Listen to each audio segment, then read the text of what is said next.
Welcome to Basic Brewing Video. I'm James Spencer. I'm Steve Wilkes. It's a back to basics episode. It sure is. We're bottling Coors Light.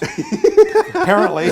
Yeah, that Clarity firm really came out. It really works well. There's no gluten in that at all. We got a question on the internets saying, how do you bottle those small batches? You know, we're always doing 1 gallon and 2 gallon batches. Normally, when you get a 5 gallon or 19 liter batch, you use a 5 gallon plastic bucket. You rack into that. You put your priming sugar into that. It's got a spigot on the front. That's how you do it. Yeah. Well, small batches, especially with 1 gallon batches, it's not really practical to do that. So we're going to show you the equipment that you need. We're actually going to demonstrate with this water how you do the technique. Okay. So first of all, this is a miniature version of an auto siphon. Yep. If you're familiar with aquariums and such, or if you're familiar with the larger version for the 5 gallon batches, this is a smaller one. It works really well for a 2 gallon jug like this one, or a 1 gallon jug. Even if you do a growler. Yeah. Well, you know, and really, in this little gadget, I got to tell you, when I finally got an auto siphon, after I'd been brewing like God knows how many years, and I'm doing the suction thing and everybody does, this is the handiest thing I ever got. Right. Yeah. Right. By I was old school for a long time, filling the hose, which is next. Filling your hose with sanitizer solution, and then starting a siphon, wasting some beer in a pan, and then putting it in the. Just get one of these. Just get one of those. Breakdown. Get one of those. Yeah. Here's a 6 foot long length of vinyl hose. Oh, an Arkansas credit card. Gas prices are low. Gas prices are low. But I went to an auto supply store and got a little clamp for the end of this thing that the guy just pulled off of a fuel pump assembly and gave it to me. I was just looking for a hose. I like the kind that you can dial in. You need Right. the little, because my fingers, I just can't push those things very good. It's a little tricky. You got to put it on there first, and then you got to slide it up there. Yeah. That'll help you keep bubbles from this side of the siphon. So if you'll hold that, sir. I don't like it when Bubbles gets around me like that. You don't want bubbles around your siphon. Just ask Frank Sinatra. I can't get it in. Don't throw me straight lines. Okay. Okay, this is a bottling wand.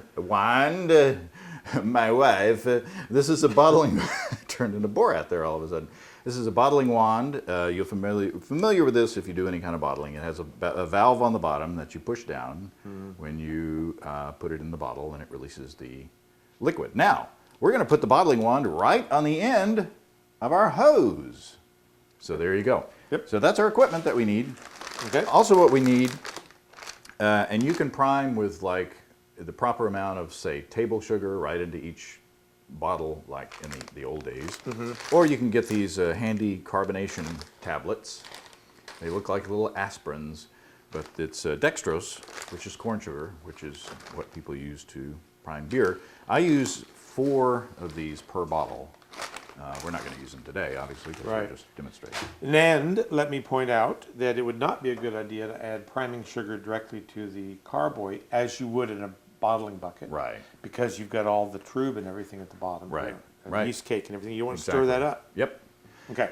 Okay, so yeah, that's one thing that we don't have here is the trube, and it is a 2-person operation, this bottling for small batches, because one's got to guide the auto siphon down so that the yeast and sediment is not disturbed, and the other has to be at the bottle position, which is usually where my wife is. It's good to get an internal medicine guy to do this with you. Somebody that can, or who's really good at playing operation.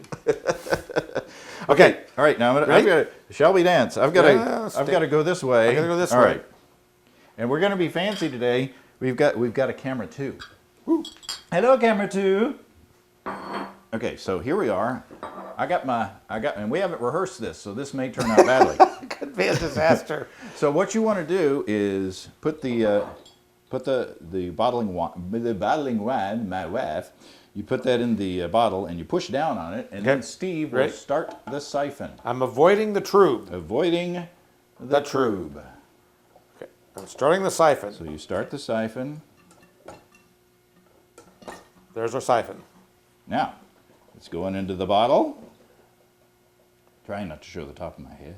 You should have colored this water. You should have put some red dye number 5 in it. And then I'd have to wash the thing afterwards. Yeah, that's true. Okay, so now we fill that all the way up to the top, and it when you release it, it falls back down to the proper level. And look, And we retain the siphon. we retain the siphon. We go again. Now you do that a million times until you get done. Or 2 6-packs. Yeah. Yeah, about 14 or 15 times. Yeah. Okay, and then you bottle, or you cap as usual. So, I'll give you that. I'll come back to my spot. All right, come to your spot. So, super easy, but it does take 2 people. Yeah, yeah. Unless, well, even if you had one of those clampy things where you can clamp your auto siphon onto, well, you couldn't clamp it on there, so never mind. Yeah, but you know what? It's something about having this here, and then you've got bottles down there, and they're not secured, and you stick in the thing, and the thing, and the lady, In the hello, and then you got a mess. So, right. But the good thing about it is it's a small batch and it doesn't take very long. right. You know, normally for a 2-gallon batch, you can get what? On a good batch, I'll get what, 19 or 20 bottles? Yeah, So, Yeah. you know, it's not a little that bit big less of a than the deal. case. So there you go. That's how you bottle a small batch of beer. Now, usually if I brewed just a gallon, I just throw some honey in there, shake it up, and drink it. About a week later, especially if it's a Hefeweizen, who cares? It's even simpler, my technique. There you go. On that happy note, Don't do that. don't do that. Don't do that. Alrighty. Well, there you go. Now now the cleanup is easy when you bottle with water. All right. Happy brewing, everybody. See you next time. Cheers. Come and visit us on the web. At basicbrewing.com, you can find archive lists of both our audio and video podcasts on home brewing. You can also find our DVDs, Extract Brewing and Partial Mashing, Stepping into All Grain, Low-Tech Lagering and Decoction Mashing, Introduction to Wine Kits, and our Basic Brewing Brewer's Logbook, where you can track and log up to 50 batches of beer. Drop us a line. We'd love to hear from you. Write to James at basicbrewing.com, Steve at basicbrewing.com, or just use the contact form on basicbrewing.com. We got nothing to drink. I know. Well, we got Coors Light.